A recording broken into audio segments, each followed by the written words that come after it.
Before we begin this podcast, please be advised that the following episode contains language that some listeners may find offensive and inappropriate. The opinions expressed by the host and guests are their own and do not reflect the views of the podcast producers. Listener discretion is advised.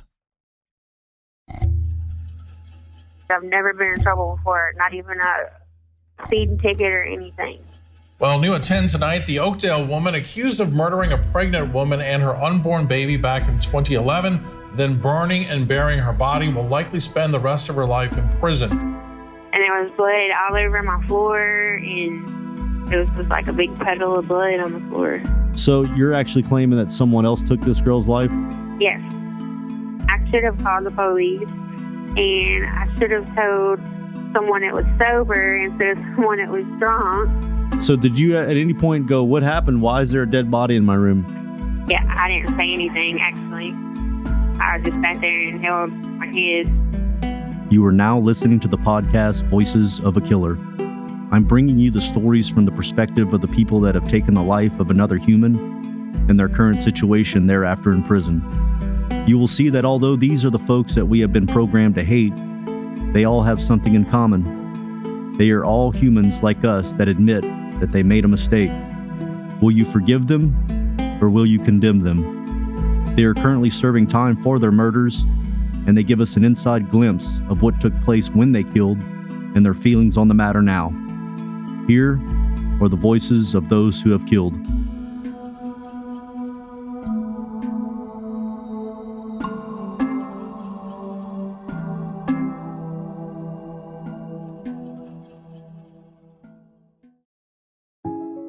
On this episode of Voices of a Killer, we unravel the layers of jealousy, tragedy, and the haunting nature of a long-standing cold case. Join us as we interview Pamela Fregia, convicted for the murder of Victoria Perez, a young woman 8 months pregnant who vanished without a trace after a routine doctor's appointment in Oberlin, Louisiana in March of 2011. For years, her disappearance remained a mystery for the folks in the state of Louisiana, until recent developments shed light on the truth. In this story, you will hear what happened on that day from Pamela's perspective, and how her own children played a crucial role in uncovering the truth that led to the untimely demise of Victoria and her unborn child. The details of this heinous crime will send shivers down your spine. So sit back, listen closely, and join us as we bring you this exclusive interview with Pamela and navigate the complex web of emotions, tragedy, and the pursuit of justice in this compelling episode of Voices of a Killer. So, Pamela, did you have a good childhood? Yes, I had a great childhood. I was adopted, and my adopted father owned a construction company, so we got to travel a lot, and pretty much I've been to Rio. They had a cabin in New Mexico in the Brazos Mountains, and we went there. I stayed there more than anywhere during my childhood. I ski. I know how to ski. I ride horses. I had a really good childhood. Did you ever have any kind of abuse or anything like that growing up? No. How was school like getting along with the other kids? Did you ever have any issues or fights or anything? No, I've actually never been in a fight with anyone other than like my husband. But no, I made good grades in school. I was on track team.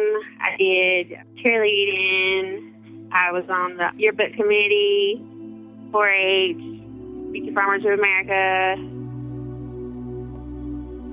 Pamela's seemingly idyllic childhood is not common amongst killers, but as we'll soon find out, there's a commonality that leads people to become involved in murders.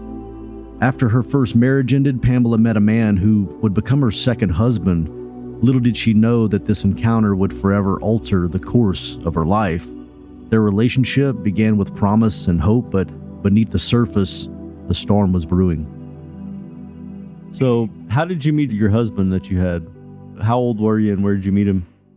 I was 26 years old. I was a mother of 3 already. I had been in a marriage from the age of 17 to 24, I think it was. And I was having a pool party at my house, and just for like my friend and our kids, we were barbecuing. And she asked if someone could come over, and I was like, I don't care. So she went over and picked him up and brought him back, and we ended up getting together since then. So y'all grew to liking each other that night? Yeah. How long were y'all together? 4 years. 4 years? Almost 5. Did it ever get turbulent where things didn't seem to be working out any longer? He started drinking a lot, and he started doing crystal meth and smoking mojo, and he was taking pills, and so he started becoming very abusive.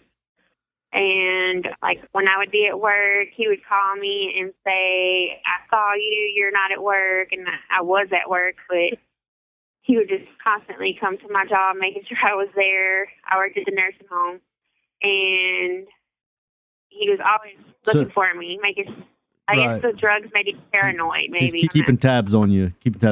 Yeah. So you said he was doing meth, he was drinking. Were you completely sober during this event, or were you partaking? Yeah, I had my job, and they did random drug tests, so I didn't do drugs. So you never got high? Like every once in a while.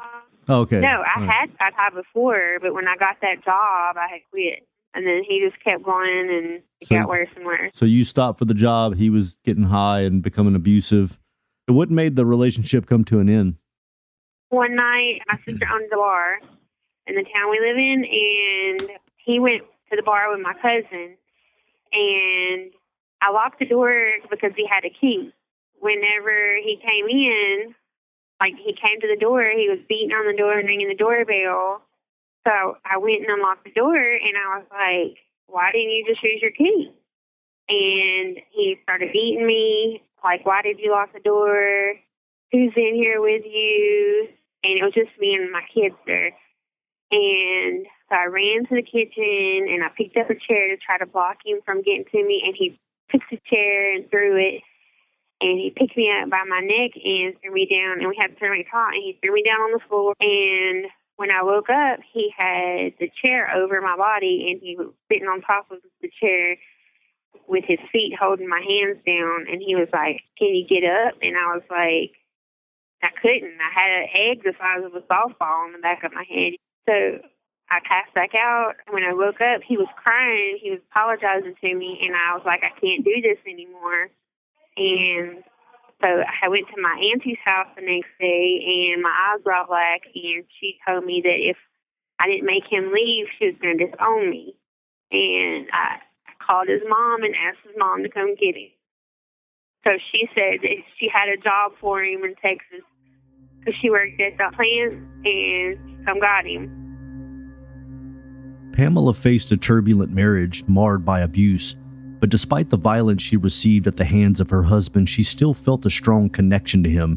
This is something often seen amongst survivors of domestic violence, and Pamela remained steadfast in her desire to win her husband's love. In an attempt to win him back, Pamela hatched a desperate plan to deceive her estranged husband. Pretending to be pregnant in a bid to reignite their fractured relationship, she falsified sonogram photos, and according to a Wikipedia page on which her name appears, this was despite the fact that her family believed that she had already had a hysterectomy. Now, one thing I must add is that this Wikipedia page is on a crime known as fetal abduction. To quote from this article, fetal abduction refers to the rare crime of child abduction by kidnapping of an at-term pregnant woman and extraction of her fetus through a crude cesarean section.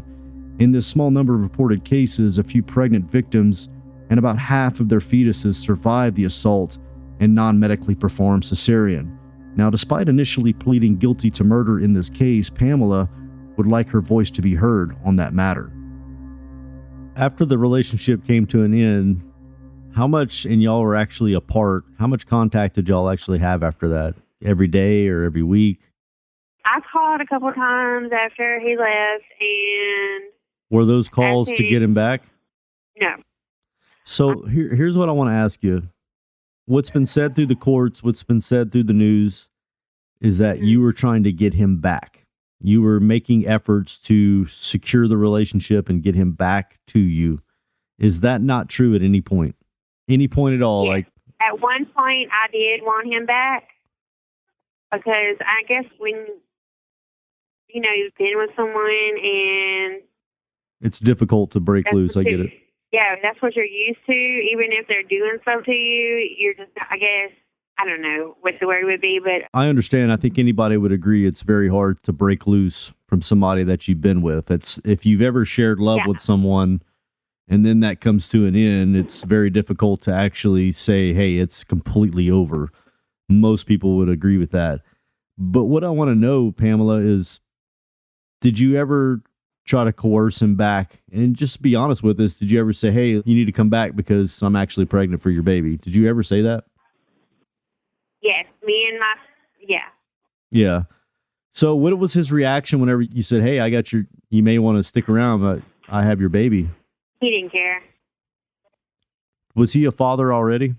He actually has probably 5 kids that he has nothing to do with. He doesn't have anything to do. That I actually didn't even know about until we had been separated for about a year. So when you told him you were pregnant, obviously that didn't faze him because he already didn't care. Yeah, he didn't care. But when you told him this, you were actually just telling a fib. You're like, hey, this wasn't true. You weren't really pregnant. Exactly. Yeah. Did you ever send him a picture to strengthen your fib? Hey, this is the baby. Here's the picture of the sonogram. Yeah. What was his reaction then? He didn't care. Yeah. How long did you try to get him back? What was the time period? Not very long because I actually started seeing someone else and he started seeing someone else. The victim, Victoria Perez, a beloved native of LeCompte, Louisiana, was a young woman filled with aspirations for her future.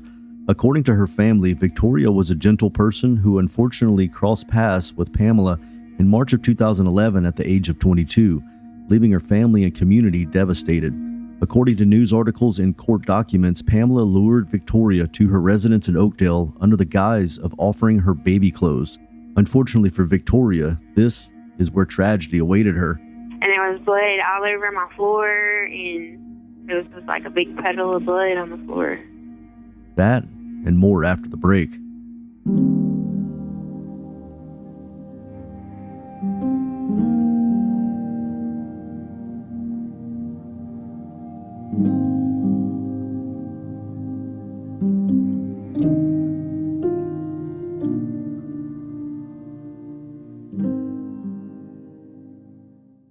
So around this time that you're telling him, hey, I'm pregnant, which you're just trying to secure your relationship with him, you actually knew of someone that was pregnant, or you already knew who they were? No, actually, she had came to my house and asked for a ride home, and I was going to take her to her mom's house and drop her off. So you had never met the victim before, and she just showed up at your house and said, I need a ride? No, I had actually knew her.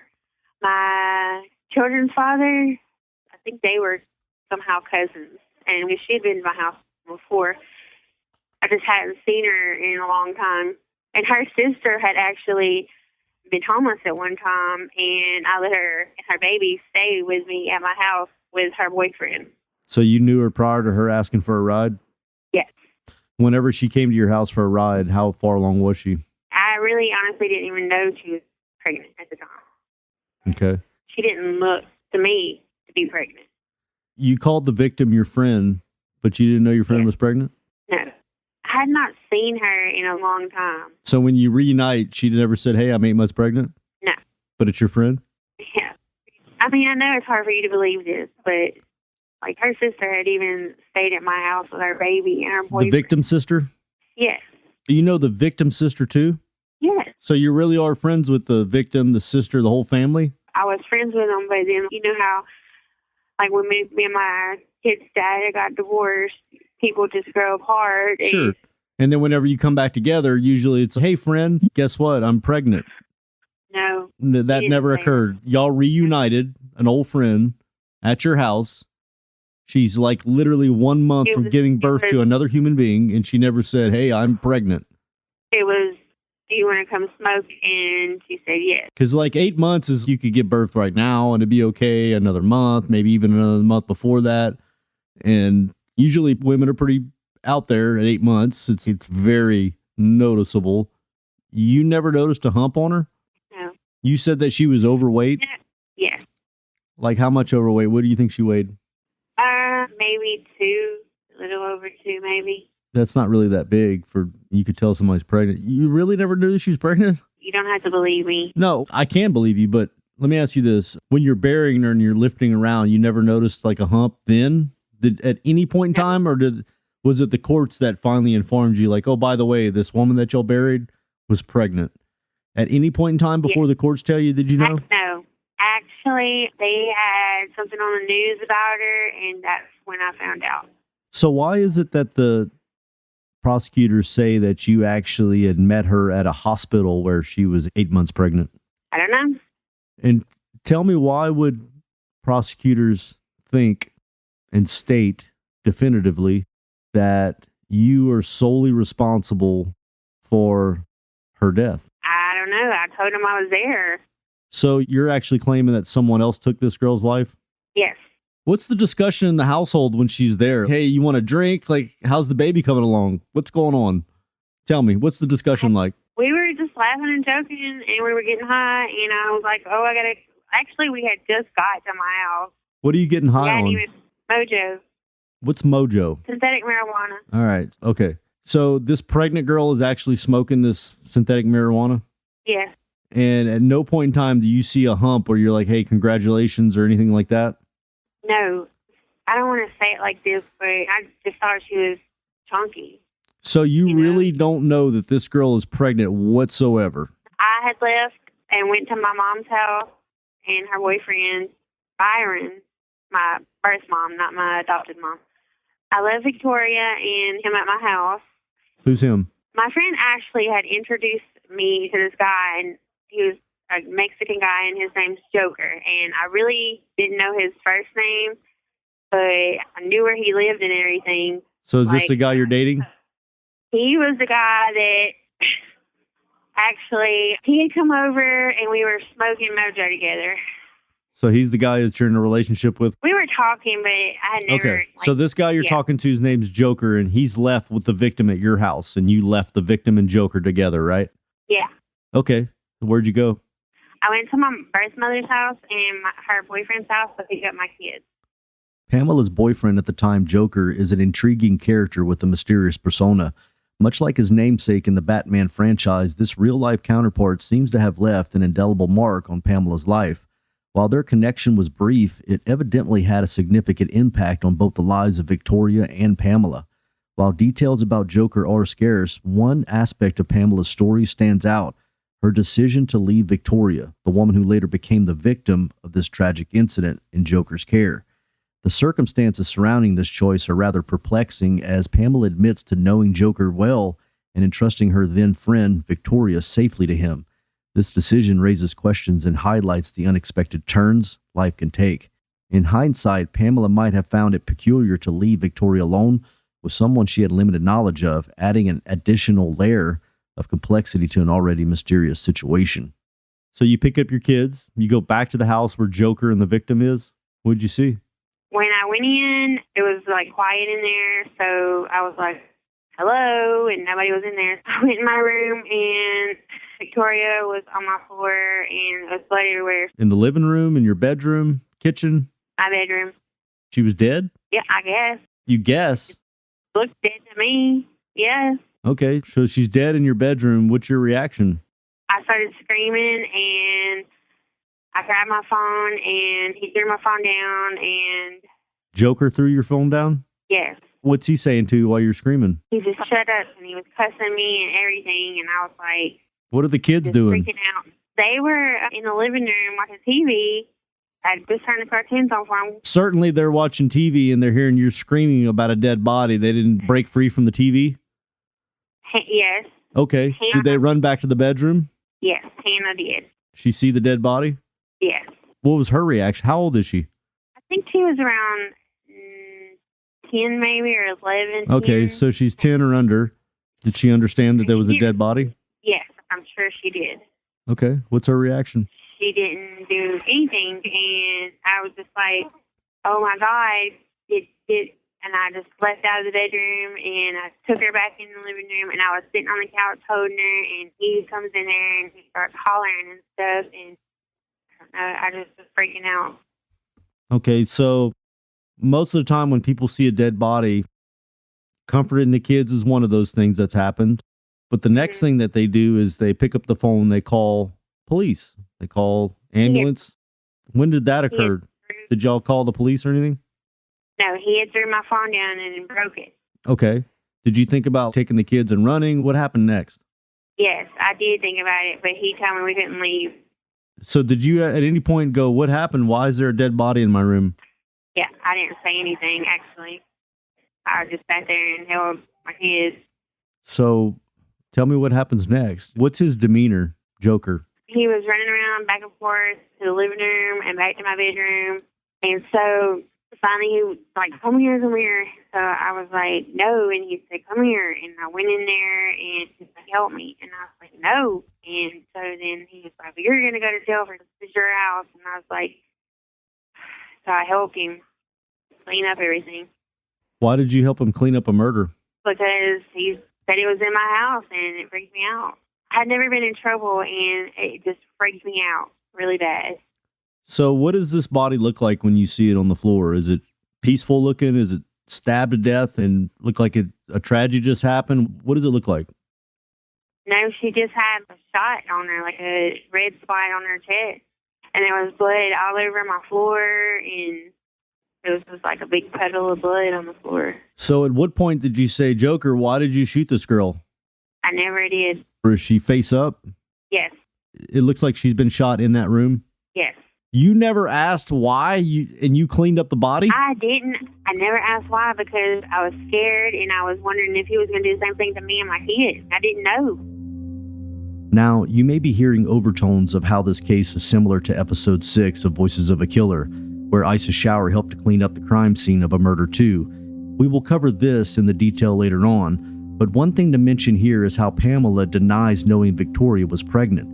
This became a crucial point for the state's prosecution's case on convicting her of first-degree murder, a premeditation for the act of murder and thus fetal abduction. Arriving home to such a terrible scene obviously struck fear into Pamela, so much so that, in her own words, she became intimidated by Joker to the point where she was too scared to call the police.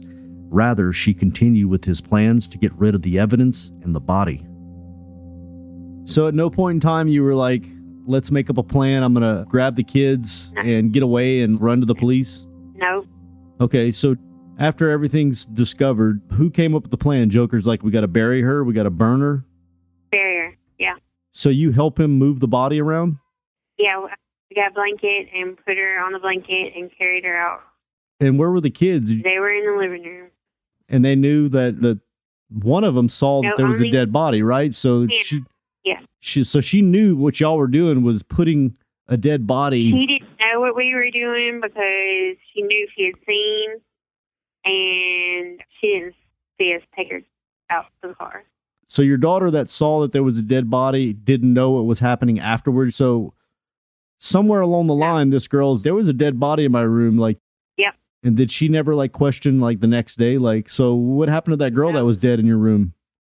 No, she never asked. You and Joker put her on a blanket, the victim, and you pick up this blanket with a dead body on it and you shuffle him through the house? Yes. When you shuffle this body through the house, are the kids seeing you holding a blanket with a body on it? No, they didn't see that. And y'all go outside? How far away from the house did you go with this victim? My car was parked in the back of my house, and we picked her up, put her in the trunk. So you got to the car, but you delivered it to the back of the car, and then he lifted her up, puts her in the trunk, right? Yes. Okay. Now, is there a time where you say, so what happened? I never said anything. You never asked, why did you kill this woman? I never said anything because I was afraid of him. Why were you afraid of him? We've never been around anything like that. Okay, so he puts her in the trunk. He shuts the trunk. What happens after that? He leaves in my car. So he takes her in your car. He drives away with the dead body? We all got in the car and we all left. You and the kids got in the car with the dead body? Yes. We rode down by the river. There's a river not far from where I live. And is he saying anything on the way? No. Are you freaked out? Yeah, I was really freaked out. What did the kid, the oldest one, the one that saw the body probably knows that? We were just sitting in the back seat, and I had my son on my lap, and My daughters were on both sides of me, and I had my arms wrapped around. The one that saw the body, though, she was a little bit more mature, and kids are really resilient. And pick up on things. Did she know that there was something really bad going on? I feel like she knew something was going on because I would never let anyone drive my car. And y'all drove how far away from the house? 5 miles maybe. And then y'all got out? Yep. The kids stayed in the car? Yeah.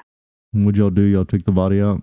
No, he got out and he told me to get out, so I got out and he was like, "Are you going to call the cops?" And I was like, "No, I'm not going to call the cops." And I wanted to call the cops, but I didn't have a phone.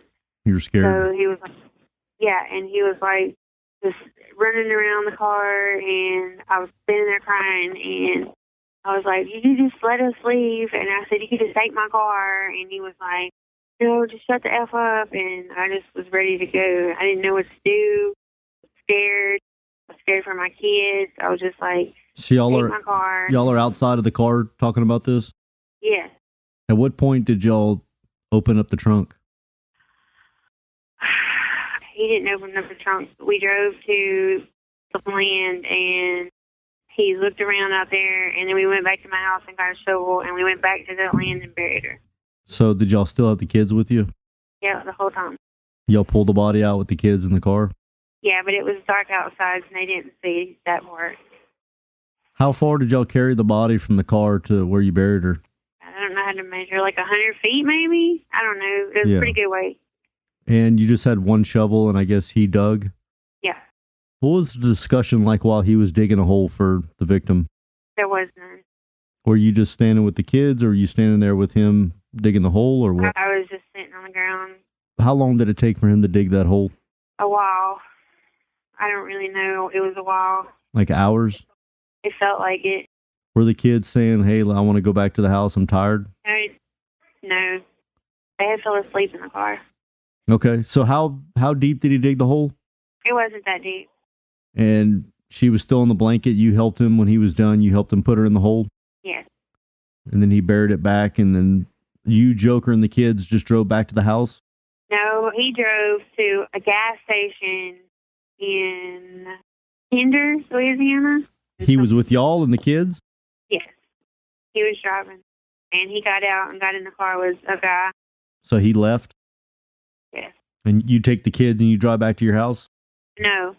I drove to my birth mom's house because I didn't want to go back to the house. The innocent souls of these children, forced to witness and be involved in such a gruesome crime, now had to grapple with the aftermath and face the legal consequences alongside their mother. The trauma they experience and continue to endure cannot be understated.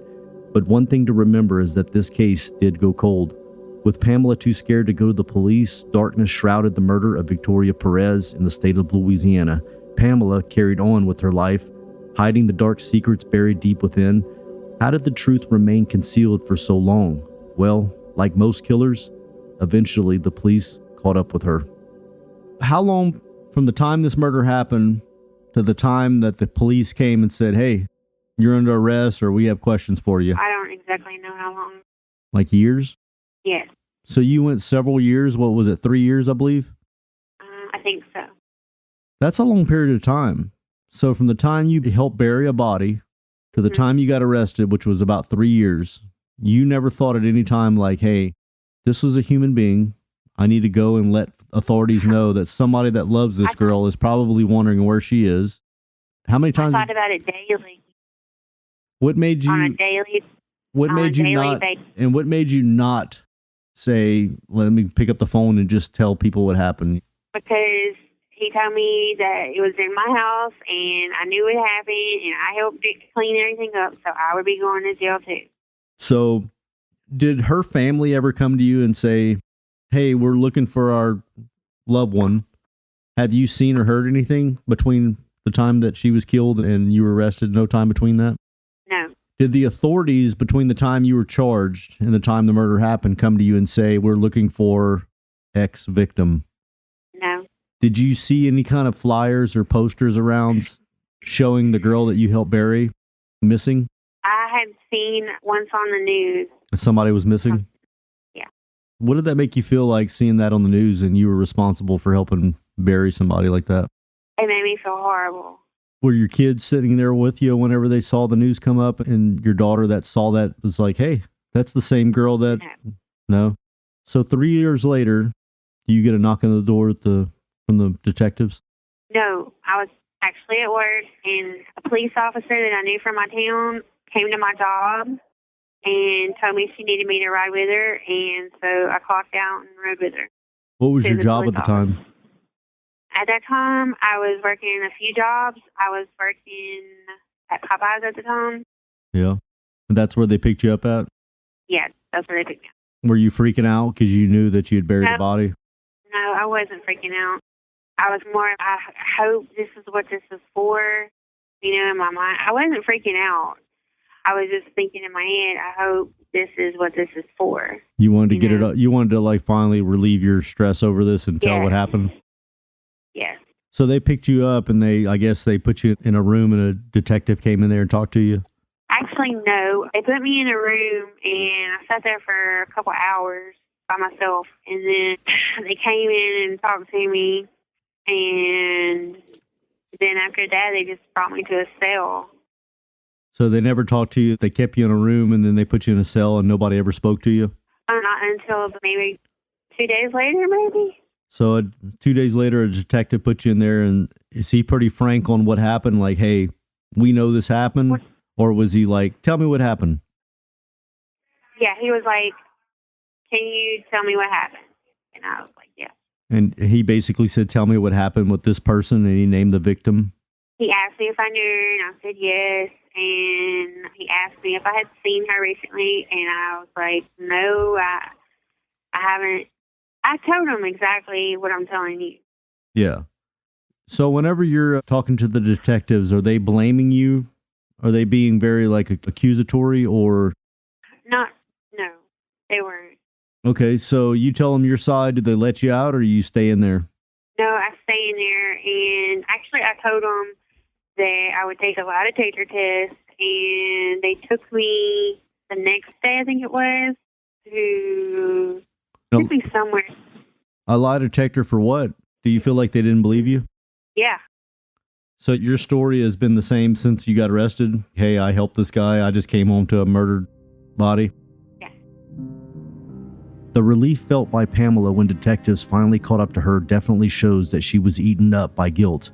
When Pamela was arrested, she was charged with first-degree murder, first-degree feticide, obstruction of justice, and accessory after the fact. However, despite all of that, we still don't quite know what the motives were behind the murder.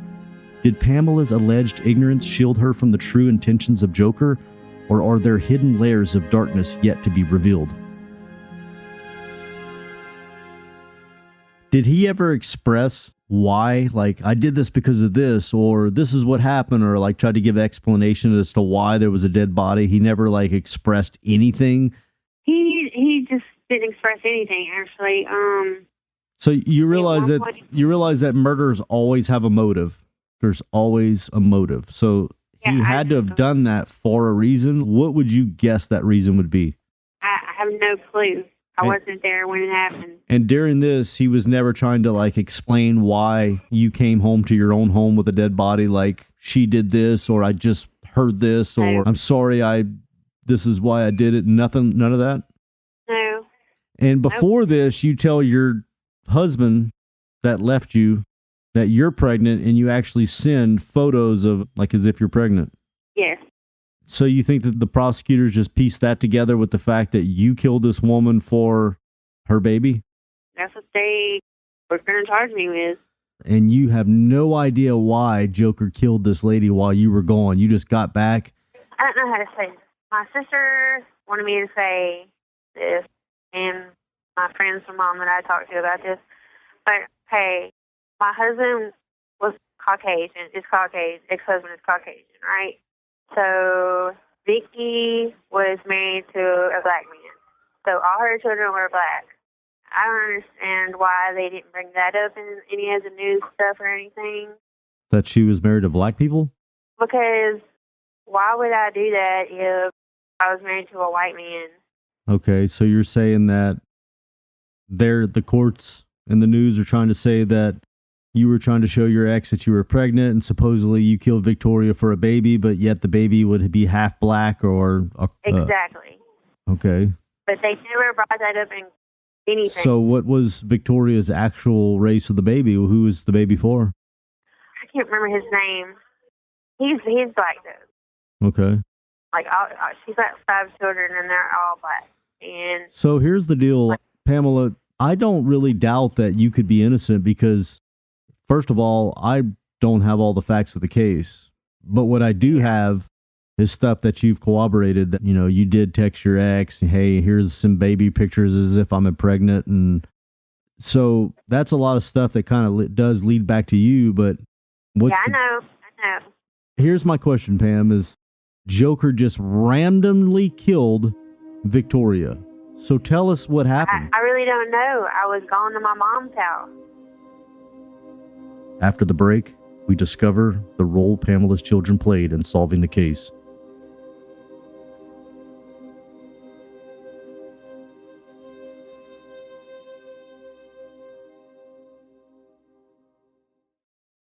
Did the kids ever indicate they knew what happened?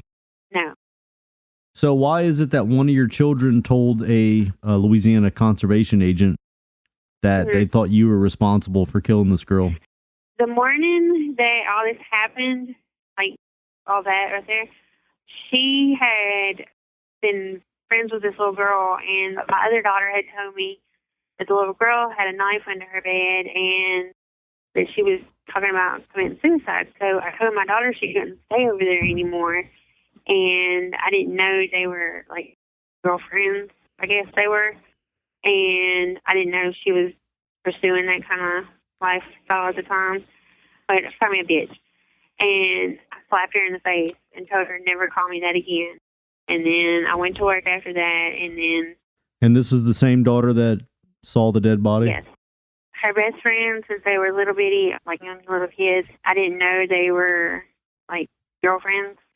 And she asked me if she could go stay the night. And the night before, my other daughter, had told me that the little girl had a knife under her bed and said she was going to kill herself if Lindsay didn't be her girlfriend. And I told Lindsay she couldn't go over there. And she said, you bitch. And when she called me that, I turned around and slapped her in the face. And then I told her that she was not allowed to go back over there. And so I took them to school, and then I went to work, and then everything happened.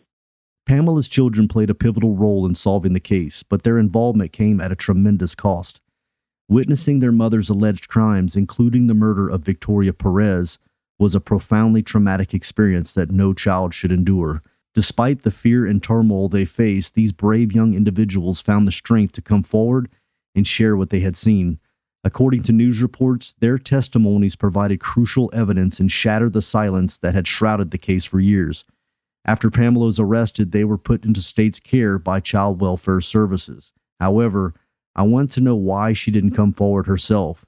Perhaps the fear and threat posed to her by Joker was impactful enough to deter her from going to the police. But the magnitude of the crime she was involved in must have weighed heavily on her conscience. Guilt can be a powerful and complex emotion, causing individuals to question their actions and the impact they have had on others. It can manifest as self-blame, regret, and a deep desire to make amends. In Pamela's case, I was curious to what impact this had on her. Was there something more to the motive for this tragedy disguised by her guilt? So after you and Joker buried this body, as time went on, did you ever go back and look at where y'all buried her, just to check on things? No. Not one time? Nope. Did you worry about that you had helped somebody bury a body out there? Did you worry about somebody discovering it? Yes, I did. What's that feel like? It feels horrible. It's like you want to go and tell someone, but then you're afraid to tell, and it just... Did you tell any close friends? One night I was dating someone, and we had been together for a while, and my kids had gone to stay the night at their grandma's for the weekend because, like, once a month they would get to go stay with their grandma from their dad's side, and because I wanted them to know their grandparents. And we had got drunk, and I was like, I really need to tell someone this. And I said, something happened, and I'm afraid to tell someone this, but I really need to get it off of my chest. And I said, somebody got hurt really bad, and I need to tell someone. And I asked him the next day if he remembered, but he said he didn't remember me telling him. So what did you tell him? Did you say that I came home to a dead body and I helped bury somebody? No, I just told him that someone had got hurt really bad. And he was just like, we had been drinking. And I was like, my friend, I know where she's at. I said, she's dead. And I said, and I don't know what to do. And I said, I need your help. So let me ask you this. I see a lot of cases like this where somebody in your position with your story gets a really long sentence, which is basically yours. They didn't actually physically kill this person, but they were involved with cleaning up the body. The reason these people get charged so harshly is because not only did they help clean up the body, but they talked about the murder before it happened. Did you ever text or talk to Joker about physically harming the victim at all, period? Never. Does the court say that you did that? No. But the court says that you went to a hospital, found the victim pregnant at a hospital, and said, I have some clothes, some baby clothes for you. The victim then came to your house to get those baby clothes. You killed the victim. Why are they saying that? I don't know. They say there was a hammer involved, but they have no hammer. So you said the victim was shot. Was there other injuries to the victim? Nope. Why is there a hammer involved? I don't know. Did the autopsy state that there was beating with a hammer or some kind of blunt drop? No? Nope. Because I read hammer too, but there's actually a gunshot.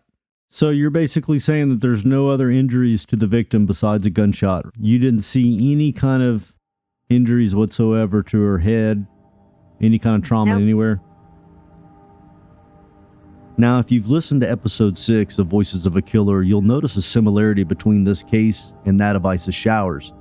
Both women helped to clean up a crime scene and were given long sentences and both accepted plea deals. In the case of Pamela, however, there was a completely different motive that was assumed by the court documents. Pamela's experience in county jail had a profound impact on her decision-making. The harsh conditions and limited resources created an atmosphere that weighed heavily on her mental and physical well-being. Facing the daunting prospect of a murder charge, separated from her children, and in ill health, she found herself in a vulnerable position. The psychological toll of incarceration can be overwhelming, leading individuals to consider plea deals as a means to escape the harsh realities of jail. For some, the choice to accept a plea deal becomes a desperate attempt to regain control over their lives, even if it means admitting guilt to a crime they did not commit.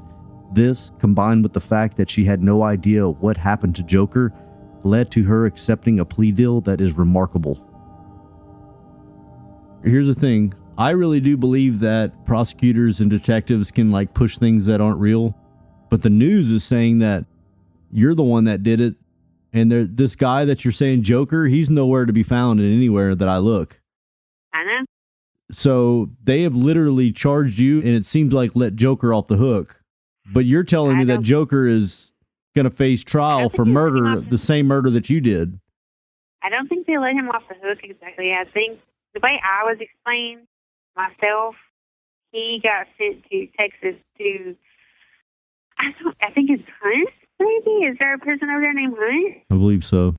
That's, as far as I know, that's where he went to. Because he had prior charges over there, and supposedly he had to do time over there. Now, but eventually what you did was you did a plea deal with the prosecutors, right? Yes. And tell me about that plea deal. Your lawyer came to you and said, the prosecutors have a plea deal. I legally have to tell you what their deal is. This is what it is. What was it? I actually, because of my foot being broken and the pain I was having from the gout in my foot, and I was feeling super sick, I actually called my sister. And I was like, I think I'm going to do a plea deal where I can go get some kind of medical help. I said, because I'm in so much pain, I just can't take it anymore. And so she called my lawyer and told him, and she said that he told her that they could give me a life sentence that was 22 years. And so she said, just pray about it. And so I prayed about it that night, and I was like, I didn't know nothing about jail or anything or sentencing or anything. So the next day, I called for him to come, and he came, and we had a discussion, and he said, the life sentence is 22 years, but most of the time you'll do 15 years off of that. And so I was like, okay. I said, so let me call my sister and tell her that. So when I called her, she was like, I would take that if I was you, if you need to go see the doctor that bad. And I was like, I do, I really do. So I took it. And then that's not what the life sentence was. So you're saying you accepted a plea deal and it turned out to be something else? I accepted what he told me, that it was 22 years, and then I would probably do about 15 years off of it. I've never been in trouble before a day in my life. You can look at my records. I've never been in trouble before, not even a speeding ticket or anything. And what do you have? A life sentence. Without? Life without? Yes. But you took a plea deal. You're in prison for life without, but you're saying what you accepted was like a 22-year sentence with a parole date? Yeah. He said after 15 years. That's not what life without is. Life without means I know that now. You die in prison. I know that now. So you think that somehow the system has not explained to you properly what you're accepting, even though life without is not a plea deal? I don't think. Yeah. Unless there's execution on the table. I may be wrong about that. So there now, was no execution on the table at all. All right. So now, your current situation, you're going to die in prison. You realize that, right? I'm not. I don't believe that. Here's what I'm going to tell you. I completely agree that you don't believe with that. You know why? Because inmates have hope. I've seen it. There's been people here with the same sentence as me that have been leaving here. People with life without and they've been leaving? Yes. What happened to the without? They made parole. There's no parole date. We just had a lady about 2 weeks ago from here that had life without, and she had done 25 years, and she went home. Immediate release. You know what? I'm fine with doing the 425 or whatever, because I was there, and I should have called the police, and I should have told someone that was sober instead of someone that was drunk. The chances of someone serving a life sentence without parole being released are exceedingly slim. The legal system is stringent in its application of such sentences, emphasizing the gravity of the crimes committed.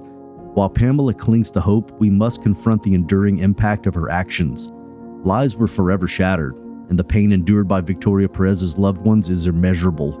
Before we close out our interview with Pamela, I wanted to know if she felt remorseful for her involvement in this tragedy. I was also curious as to how she thought she would be able to live life on the outside again. Do you feel bad about what happened? I feel horrible about it every day. Can you honestly say that you really had nothing to do with the murder and you just showed up afterwards? I can honestly say it, but everything points to me, and I see that, and I know that, but nothing I can do about it. Nothing. Do you think that you belong in prison? I think I did belong in prison for not saying anything, and I feel like helping clean up and everything and all that and not saying anything, yeah, I did deserve time in prison for that, because I should have told someone, but not for the crime itself. And you could honestly say that you didn't kill Victoria? Yes. They had the wrong person? Yes. How does that make you feel knowing you're going to more than likely die in prison? I'm not going to die. They have people that are lifers getting out every day here. So you have hope that something's going to change and you'll get out of there? Yes, I do. And what is that going to be? I hope that everything is brought out in the open, into light, and that the truth's seen. Okay. So you think that something's going to change and you're going to get out. When do you think this is going to occur? I don't know. How old are you right now? I just turned 40. So let's say you don't get out, which I think is going to happen, because I don't see them just letting somebody out with life without. I know you've seen it happen, but I think it happens here every day. Every day. There's somebody with life without parole. Every day. Someone with life without parole gets out from here. Yeah, I find that really hard to believe. It's the truth. I can give you names. Okay. So, are they getting governor pardons or what? Yes, they're getting their steel signed and a government pardon.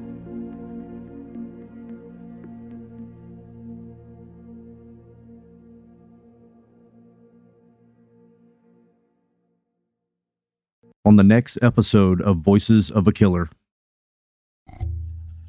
What did you do to her? I choked her out. It was like something was releasing out of me. Like I had a lot of pressure built up in me, and once I did, it was like a release.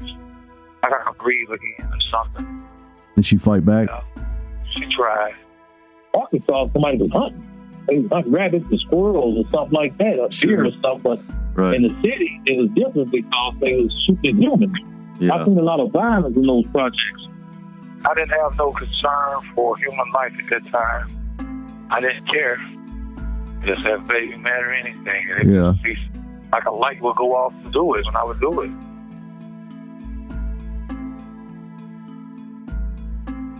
That's a wrap on this episode of Voices of a Killer.